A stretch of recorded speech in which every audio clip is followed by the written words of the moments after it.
We have a company with a sad team. Sad guys, really? And we now have a user story. As a coach, I need to be able to help guide my clients through decision-making, implementation, and sustainability for scaling frameworks so that they can make the right choices and achieve the right benefits for them.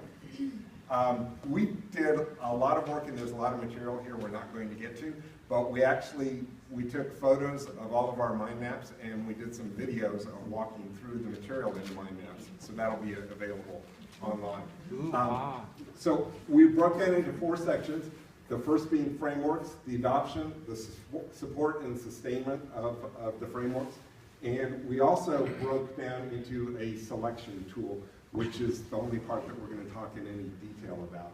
So the scaling frameworks is kind of the why an organization would want to do a framework, what frameworks are, what pitfalls are, frameworks versus processes. We did a lot of work on adopting a scaled agile framework, and then we have support and sustaining. There was work done 2 years ago on an agile coaching office, so we're going to link to that online. And we had a community of practice and agile sustainment team. And this is our differentiation tool. I'm going to turn it over to Dave and Steve. Yeah, so a little elevator pitch here for our Scale Agile Differentiator, SAD.